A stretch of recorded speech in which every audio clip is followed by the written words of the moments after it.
Hey guys, welcome back to Seller Sessions. Joe Reichfeld is back. How you doing, Joe?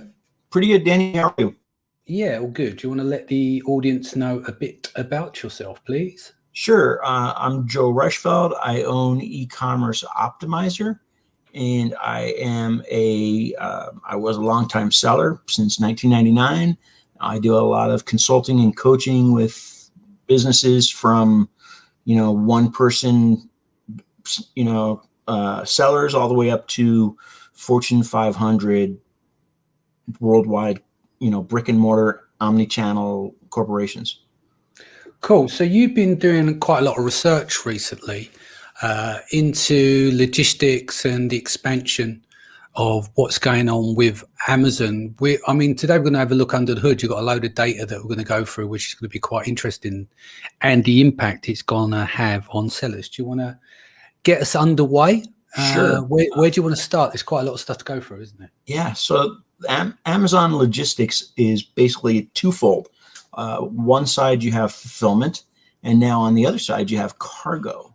And cargo being, the containers, massive amounts of product. COVID created all kinds of problems with shipping, and Amazon was already moving towards having its own fleet, Prime Air. And they leased planes. Now they're buying up a lot of planes. Delta has a contract for like 230 new giant jets. So Amazon's scooping up a lot of their older jets and turning them into cargo planes. They already have 74 planes that they own, and they just purchased 22 Boeing 737 NGs and that 22 is part of the 74, and they also have 52 767s, which is, that's a lot of cargo space. But the actual square footage that Amazon has is insane. At the beginning of 2020, Amazon had 2.2 million square feet of cargo space just in the US. By August of this year, 2021, Amazon will have added an additional 4.5 million square feet just of cargo space at airports. So that's 6.7 million square feet, which is nuts when you think about it. Airports are seeing a lot less foot traffic, but a lot more cargo traffic. And Amazon they have 14 hubs just throughout the US. And are doing almost a third of their cargo just through the Cincinnati area hubs. It's really interesting. It'll be interesting to see if they continue to just do their own cargo or if they expand to do other people's cargo as well. And they've increased their flights also. I have a friend who became a pilot in the last 24 months, and he's flying jets already because Amazon is scooping up pilots and making the airlines struggle to fill positions, which is really interesting. So Amazon they've doubled by summer, they will double their daily flights to 160 in 13 months. So over the last 18 months total, by August, they will have almost tripled their cargo square footage and doubled their daily flights, which is crazy. I know there's a lot going on in Alaska. They've taken over 25% of the airport there for cargo. FedEx and a couple of other cargo companies are almost taking over most of the airport. Because just the way the earth is shaped and all that other stuff, it makes sense to fly to Alaska before they fly anywhere in the United States. It's actually shorter. So they're using that. I know somebody that was reassigned from the executive office to Alaska and is overseeing that. And she said it's pretty crazy. They have a lot of airplanes up there, and there's a lot going on there. Alaska, for the longest time, didn't have 2-day Amazon Prime service, and they are quickly approaching 1-day delivery in most cases. It'll be interesting to see how Amazon spreads out the cargo versus the fulfillment centers. It's nuts just how much they're spreading all of that out. And Yeah, I then, mean they're doing, what is it? I know they're doing several million deliveries a day across 44 major metropolitan areas. So, what do you think is going to be the uplift there with all of these new protocols or rollouts they're putting into place? Because what you've done, you've collated all this information together from all different places. I mean, they're just snapshots. They're not like big announcements either. They're just been brought from shareholder paperwork and news articles and stuff like that. But once you start piecing that puzzle together, it's quite impactful. it is. They're going to be bigger than UPS in about a year and a half. And there's talk of Amazon getting into the small package delivery service besides just their own product. There's talk about Amazon getting into the air cargo business besides just their own product. Personally, I think Amazon's number one priority, of course, is Amazon. With as much cargo and fulfillment center spaces they've added, the restrictions that are being put on sellers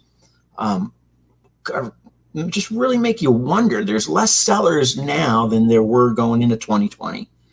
Not a ton less, but there's still less. And going into 2020, we didn't have the restrictions that we have now, but yet they've doubled their warehouse square footage. What the hell are they storing? And a lot of it may just be organization and streamlining and making things better for their robot systems to move packages. But there's more in the picture. In 2020, Morgan Stanley publicized from some studies that they expect Amazon to launch a third-party delivery service in the U.S. Then they were expecting it to be done in 2020. Do I think Amazon's going to do that? I don't know. It makes you wonder. They're doing the merchant fulfillment on an invitation basis, but merchant fulfillment is not to a seller's advantage, just the way they have it set up. So I can't help but wonder, what the plan is. Amazon for years bitched about how much they were spending in shipping, and it's a huge cost center for them. And it looks as though a big part of this is just trying to leverage that to get those costs under control. That makes sense, because in order for them to hit that 1 day shipping goal, there's a huge expense right there. So some of it makes sense just from the leveraging resources to be able to hit that 1 day shipping. Yeah, I'm just going to quickly go to the comments. Tony says Joe's a rock star. Cybeat says, what's up, Dan and Joe? Andrew Smith says, there's a rumor they are introducing 757s in Australia. And Owen Burrows says, hey, Danny and Joe, very interested in this. With a good power of mind, just investing in a huge 3PL warehouse in the US. But yeah, it's going to be interesting where this is all going to start to go. Like you said about the restrictions, when are we going to see a big uplift in the restrictions being less of a restriction? Right? Because that's one of the biggest problems that sellers faced over the Q4 period, right? So a lot of people were leaving money on the table. Yeah. And they were getting caught out with 3PLs and the delay time in between getting into the fulfillment center, because it's not just a straight line. It doesn't work on a linear phase, does it? It's very difficult to get that timing right. So you could time everything right on your end, and there's a delay in terms of being checked in and stuff like that and being available on the platform. Right. You can't control that. And, they've made it so some sellers that have histories of, selling a certain amount of products. I have a client that can't keep products in stock. He keeps running out. And he's got a good history of steady sales for years, yet he's been restricted, and that restriction affects his IPI, which it then just kind of starts, accumulating on you and rolling against you. And there's certain parts of it that just really don't make a lot of sense in that part. When you think about it, for all that square footage, they also have to add a ton of employees, a ton of infrastructure. There's a lot, it's a lot more than just buying empty places. So, it's a huge investment. It's a huge investment. Yeah. Maybe Jeff just finally decided that, warehouses in the sky aren't going to work. And he decided to bring it back to Earth. I don't know. I mean, this makes sense, but it also, there's always the rumors and that background storyline of Amazon ditching 3P sellers at some point. I don't think. I mean, we've got 50% of their sales have come from third-party sellers, so I don't think they're going to be ditching them, but they might be ramping up what they're doing in terms of Amazon Basics and their own brands and stuff. Yep, I agree. I agree with that, and I mean it makes sense to call the herd. I mean, they might not get rid of them at all. I mean, in a lot of senses, it's kind of stupid, but it does make sense to narrow down and get rid of that you always want to be looking at your bottom 20% of performers and either help them get better or replace them. That's just a part of doing business.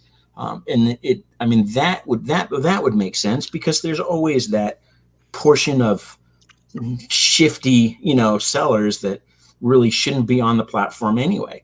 But on the global scale, Joe, like when we talk about those shifty sellers, there's such a tiny percentage. It's the same with Black Hat. It's just because we're a community and people all talk, right? Yeah, we see it, right? We see it. So therefore, because we see it, we think it's a huge problem. It's a huge problem for sellers that are being affected by it. But overall, it isn't a huge problem on the platform, what it's made out to be.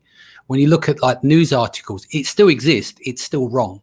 Mm-hmm. But I don't think people realize the size of the problem isn't as big as what people think. It's only because of what they see on a micro level being involved in the Amazon community, Yeah. See, I don't buy on Amazon, so I don't see the boxes.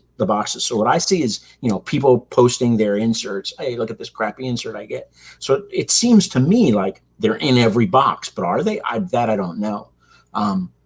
That I really don't know. And there's plenty of people that probably never see that stuff. I don't think it happens everywhere. There's as many sellers as there are. There's really the Facebook groups may only make up a small percentage of sellers.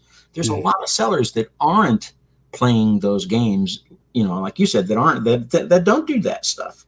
And they interact elsewhere. There's Reddit groups as well. But yeah, I mean, they say bad news travels faster than good news, doesn't it? Yeah, there's Black Hat in any industry. Any industry is going to have that certain amount of people that are gaming the system everywhere. It's just a fact of life. Is it worse on Amazon or not? Who knows? That's really difficult to say. Can Amazon make it better? Sure. There's always room for improvement. My big beef with Amazon is just consistency of supporting their own policies. Yeah, just going to quickly go back to the comments here. Sybe said, could the be position themselves to buy a courier company? Yeah, they could do, but in terms of what Amazon's got as an infrastructure, and they're known to, obviously they've bought startups and they have other investments, but I think Amazon is probably one of the best logistics company in the world. Maybe it's the workforce, maybe there's some upper level talent, but I'm not sure whether there is a massive benefit to buying a current ongoing concern because the legacy in the business and the migration to bring that into Amazon. Maybe I'm wrong. Kate, I agree with you. Even the vans, they're buying all new ones. So, what good would it be buying all those brown buses? Okay, what I'll do for this one, I'm planning on doing a Brexit one sometime in the short future. It says, hey guys, awesome content as usual. Do you think Amazon will sort a solution with their global shipping 3PL with the troubles here with Brexit, ?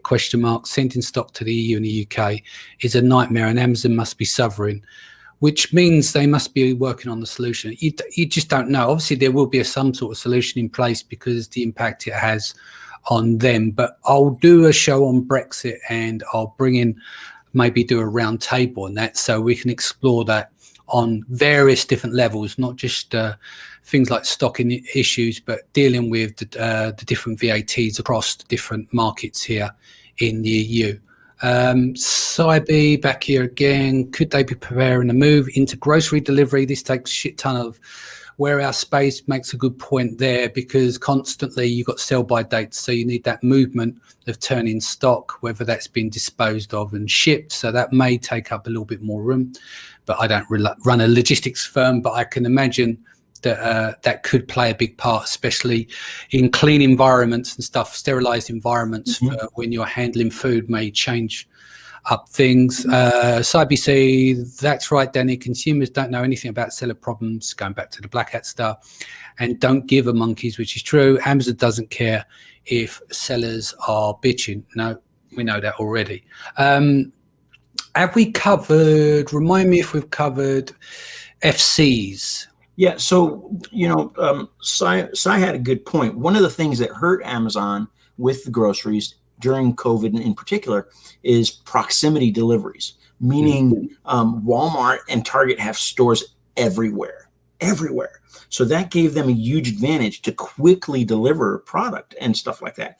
Amazon doesn't have that type of proximity, although they are seriously working on it.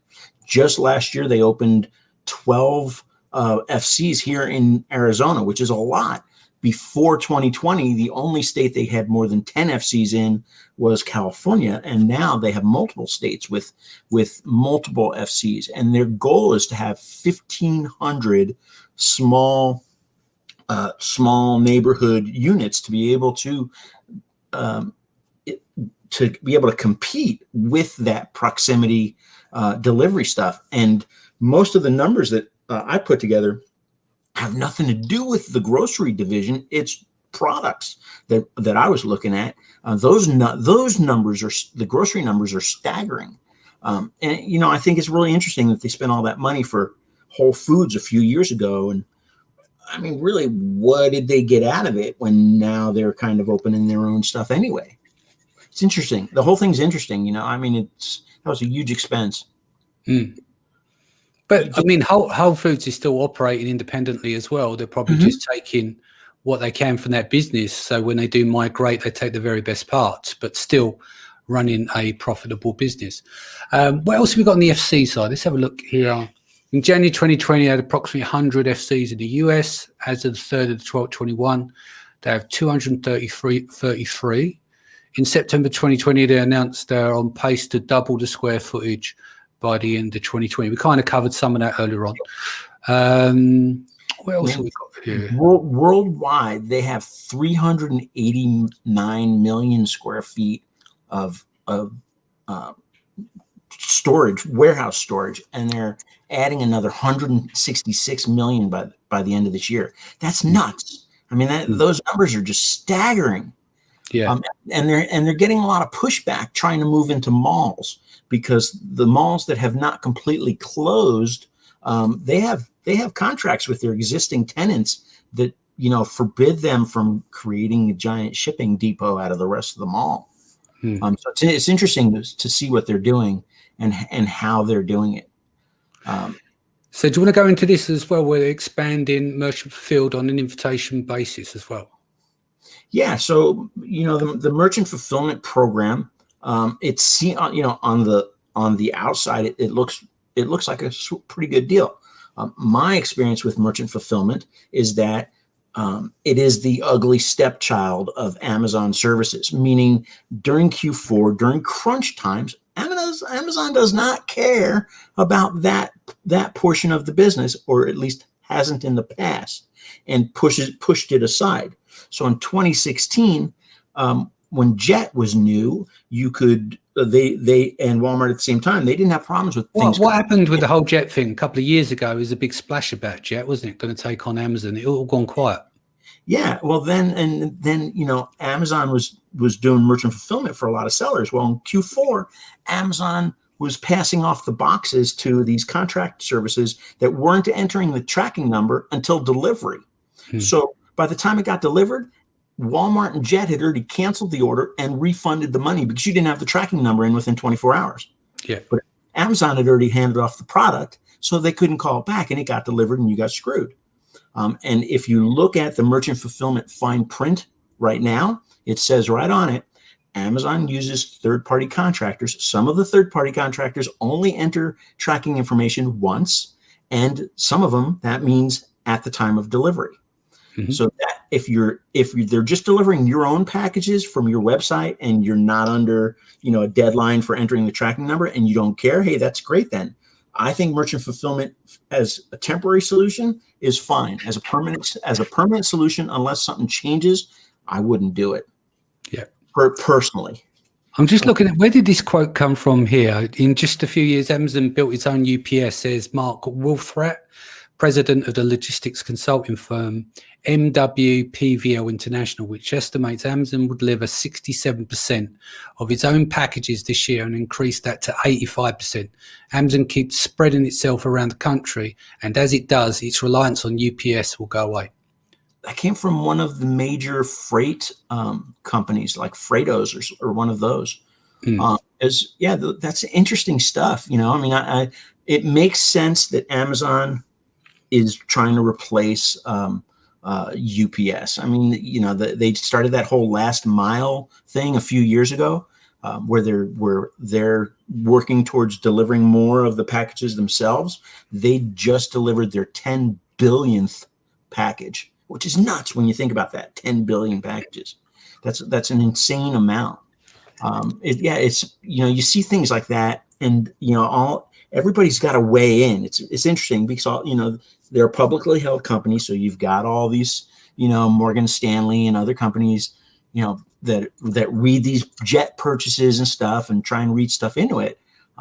It is interesting, but if you go back 2 years ago and you read the shareholder reports, Amazon generally tells you what they're doing 2 years in advance. And between the shareholder reports and their patent filings, you can kind of see where they're going with stuff. And it looks as though they are trying to lower their dependence on the post office and UPS. And that makes sense. Look at how slow the post office was over in Q4 and how many sellers got screwed trying to rely on the post office to get stuff out. Yeah. It makes sense to bring stuff home. Lots of companies do it, and then some of them turn around and then realize it was stupid and re-outsource it again a year or two later. It's interesting. Amazon is on a binge to hire people. They've got all this expansion going on and all this hiring going on, but at the exact same time, they've got unions trying to form in these same places. So the article yesterday was that Amazon's trying to gamify the actual warehouse position so that employees earn credits and rewards by working harder and working faster. And those credits and rewards get them, tokens or, all that kind of crap. If it's important to you as an employee, it's money, I guess. Depends on what's important to you. What else you been up to? I got all kinds of stuff going on, but I just am releasing an email marketing workshop that teaches Amazon sellers how to build their list without violating TOS, to build a security blanket against suspension and everything else. Your email list is the only thing you own as an e-commerce seller. So it's all part of, just the whole diversification and protect, building a sustainable business. So that just launched this week. I have that going on, and I've just got a lot of, I've got 2 books still that I'm kind of dragging my ass on editing. One's about SEO. The other one's about outsourcing that I need to get out. And I'm working on a much bigger, wider picture of marketing, a marketing book, which all my workshops will be a part of. Cool. So I'm busy. All right, we're going to wrap there. Guys, I'll be back here with my sparring partner, Zach Franklin, tomorrow. We're going to go in depth on Google Tag Manager. And I've been doing some experiments with page loads time. So I want to run through a process that what we did to bring the page load down from 12.5 seconds down to, I think it's just 0.5 or 1.5. We're still working it down. Was that? Is That's that for both. desktop? That's for both. But I'll go through Good. with Browser Stack and stuff. But Nice. yeah, there's a load of data I want to share on that. It's all part of the conversion optimization series that we're doing. And Google Tag Manager is very important, especially if you're not a programmer. It's quite technical. So we'll do a bit of a deep dive on that, and then I'll finish off the show with page loads. And because I mean, I think what it is, I'll quote it tomorrow, but I've got a stat where it says that Amazon loses 1% in sales for every 100 milliseconds in latency. Yeah. So I think people need to realize razor sharp sites are definitely the way forward, especially on terms of SEO and stuff. There's some Pinterest data and stuff I'll share on that. Yeah, so I was in a conference call last week with Shopify and Google. Shopify hired the person at Google that actually created the core vital concept and created the infrastructure for it. And they hired somebody from Search Engine Journal too. So by the end of this year, Shopify will be an SEO optimized, streamlined platform. They've got serious things in the works, which is great news. Yeah. SciB said here, Joe's a page load master. Yeah, I tell you what, I've been really geeking out again because I haven't used Browser Stack for a while. So just getting back into it. It's a phenomenal tool. So I'll do some demos tomorrow. I won't share too much now because we'll save it for the actual show. But Joe, what's the best way that people can reach you? They can reach me on my website, which is ecommerce-optimizer.com, or Ecom Optimizer on Facebook, Pinterest, YouTube, Instagram, Twitter. It's hashtag Ecom Optimizer. You can pretty much find me anywhere. Lovely. Guys, I'll see you back here again tomorrow. Take care of yourself and your family. Much love, and we are out.